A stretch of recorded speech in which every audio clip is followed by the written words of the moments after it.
अस्सलाम वालेकुम everyone, this is Tahseen Ahmed, forex market analyst and trainer. उम्मीद करता हूँ कि आप सब खैरियत से होंगे। तो आज का जो टॉपिक है हमारा वो है मार्केट रिवेंज के हवाले से कि डोंट रिवेंज द मार्केट। बहुत ही ज़रूरी इंपॉर्टेंट और टॉपिक है ये भी, तो इस पर बात करते हैं।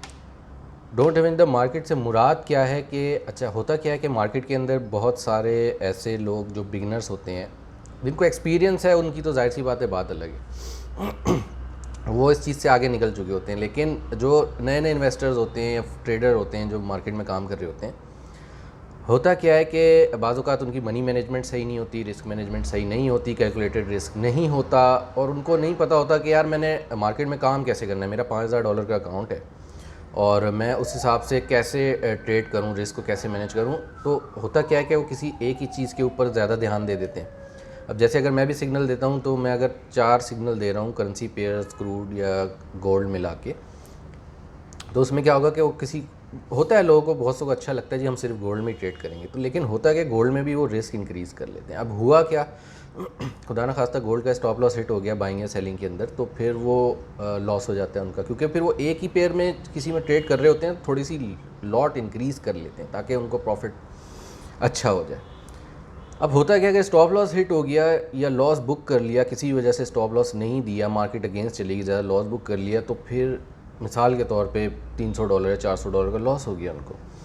देन फिर साइकोलॉजिकल जो है प्रेशर स्टार्ट हो जाता है, बंदा थोड़ा सा डिमोटिवेट भी हो जाता है, थोड़ा स्ट्रेसफुल हो जाता है कि यार मैं तो कमाने के लिए बैठा था और $5000 पे मुझे जहाँ $500 या $300 $200 प्रॉफिट होना चाहिए था, आज मुझे हो गया लॉस। अब उसमें फिर क्या होता है कि एक ज़ाहिर है ह्यूमन नेचर बिहेवियर है, ये भी साइकोलॉजी के अंदर ही बात आ जाती है, मार्केट साइकोलॉजी के, कि फिर हर बंदा यही चाहता है कि यार एटलीस्ट अगर आज मैं कुछ कमाऊँ ना, तो ब्रेक इवन तो कर लूँ, जितना मैंने लॉस किया उसको तो रिकवर कर लूँ, या फिर उस लॉस को भी रिकवर करूँ और भी कमा भी लूँ। इसमें क्या होता है, बहुत से लोग मार्केट से रिवेंज लेने, यानी उनकी एक साइकी बन जाती है कि यार मुझे बस करना है, आज के आज ही मुझे लॉस भी रिकवर करना है और प्रॉफिट भी अर्न करना है। तो उसके लिए वो क्या करते हैं, वो और लॉट साइज़ इंक्रीज़ कर देते हैं और फिर उसके अंदर कोई किसी ट्रेड में एंटर होते हैं, तो अमूमन देखने में यही आता है कि वो दोबारा और बड़ा लॉस कर जाते हैं। क्यों? उससे होता ये है कि ज़ाहिर एक डिस्टर्ब हो गया ना, एक बंदा अपनी साइकोलॉजी के ऊपर, अपने माइंड के ऊपर आपका अगर इतना कंट्रोल नहीं है, अब एक हो गई एक चीज़ मार्केट में, तो फिर उसको दोबारा से यानी एक आपको अगर एक चीज़ परेशान कर रही है, आप में पेशेंस नहीं है। बेस्ट पॉलिसी क्या है जो मैं रिकमेंड करता हूँ, देखें आपका कभी लॉस इस तरह, पहली बात तो कोशिश ये करें रिस्क मैनेजमेंट, मनी मैनेजमेंट को प्रॉपर लेके चलें। ऐसा होना ही नहीं चाहिए कि अगर आपको लॉस इतना हो कि जो आपको डिस्टर्ब ना करे। $5000 का अकाउंट था, आपकी अगर गोल्ड की एसएल उसमें हिट हो गया, मिसाल दे रहा हूँ, तो आपका ज़ाहिर सा $50 का लॉस होना चाहिए, जो कि आपको इतना परेशान ही नहीं करेगा। ठीक है, उसको रिकवर करना भी आसान है, लेकिन वही अगर आपका $600 $800 लॉस हो गया, तो फिर वो आपको परेशान करता रहेगा कि यार ये रिकवर कब होगा, प्रॉफिट कब होगा, पता नहीं क्या होगा।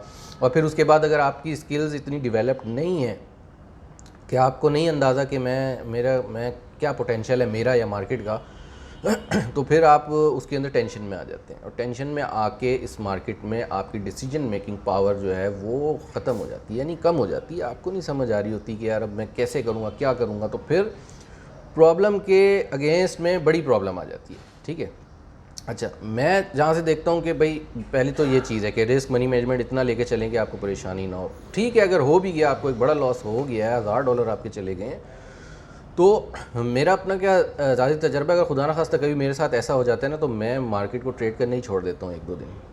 अपने पर्सनल ट्रेडिंग की बात कर रहा हूँ। सिग्नल्स तो ज़ाहिर सी बात है देने पड़ते हैं, एक सर्विस है, उसको तो नहीं रोक सकते, लेकिन एक बात कर रहा हूँ कि अगर कभी इतना कुछ ऐसा हो जाए, तो फिर मैं उसको बैठ के सोचता हूँ कि यार मैं ऐसे गलती क्यों की, क्योंकि काम मैं जानता हूँ, मैं प्रॉफिट कमाना जानता हूँ, मैं खुद ट्रेनिंग देता हूँ, लेकिन मुझसे ऐसा कैसे हो गया। तो अमूमन उसके पीछे जो रीज़न निकलता है, वो रीज़न यही होता है कि जनाब कोई ना कोई साइकोलॉजिकल फैक्टर अपना, भाई देखें लाइफ है, इंसान की ज़िंदगी है, फैमिली है, 100 मसले हैं साथ साथ चल रहे होते हैं। तो उसमें अगर आप मेंटली तौर पे ज़रा सा भी डिस्टर्ब हैं, या आप डाइवर्ट हुई हुई है आपकी सोच, ठीक है, तो उसकी वजह से क्या होगा कि आप मार्केट के ऊपर फोकस नहीं कर सकेंगे। अगर फोकस नहीं करेंगे तो फिर मार्केट के अंदर, ये मिसाल इसी मार्केट की है कि आँख हो जल पहाड़ हो जल, तो फिर मसला जो है वो हो जाता है ख़राब। तो फिर उसको बैठ के मैं सोचता हूँ कि भाई क्यों हुआ, अच्छा जी इस वजह से हुआ। उसके बाद थोड़ा सा रिलैक्स करके, चिल करके, घूम फिर लिया, कहीं अच्छी जगह खा पी लिया, जिस तरह भी आपको अच्छा लगता है। किसी को अगर शॉपिंग करना अच्छा लगता है, शॉपिंग पे जाएं, जिसको जैसे मतलब अपने दिमाग को ठंडा रखें।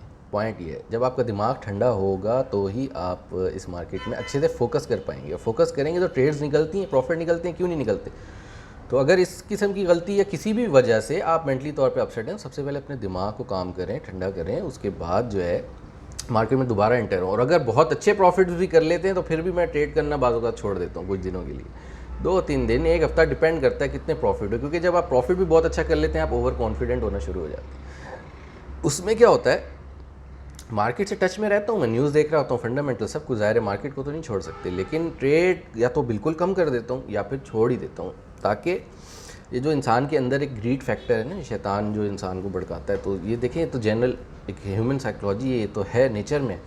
तो उससे क्या होता है कि ओवर कॉन्फिडेंट होकर इंसान बाज़ औक़ात फिर कुछ ऐसी ट्रेड्स कर जाता है या ऐसी एंट्रीज़ में चला जाता है जो उसको नुकसान, क्योंकि एक अच्छा प्रॉफिट हो गया, हमने देख लिया यार मज़ा आ गया, अभी तो अच्छा प्रॉफिट हो गया और अब मुझे इतनी ज़रूरत नहीं है मेहनत की। तो जब फोकस और वो चीज़ हम हटाते हैं और कोई डिस्ट्रैक्शन आ जाती है आपके माइंड के ऊपर, तो फिर थोड़ा सा प्रॉब्लम पड़ जाता है। ठीक है, तो इस हवाले से मेरा सबको मशवरा ये है कि मार्केट से रिवेंज ना लें। ठीक है, लॉस हो गया, आहिस्ता आहिस्ता रिकवर करने की कोशिश करें। पहली तो कोशिश यही करें कि आप इतना कैलकुलेटेड रिस्क लेके चलें जो आपको डिस्टर्ब ना करे साइकोलॉजिकली। ठीक है, अगर हो भी गया तो फिर आहिस्ता आहिस्ता रिकवर करें, उसका टारगेट नहीं बनाएं कि आज ही करना है, कल ही करना है। ठीक है, तो ये एक टॉपिक था आज का। वीडियो को शेयर करें सबके साथ और नॉलेज में इजाफा करें सबकी। जो मेरे एक्सपीरियंसेस हैं वो मैं शेयर करता हूँ मार्केट के हवाले से, और उम्मीद करता हूँ कि किसी ना किसी को इसका फ़ायदा ज़रूर होता होगा। और इंशाल्लाह मिलेंगे नेक्स्ट वीडियो के अंदर। Hope for the best. Thank you.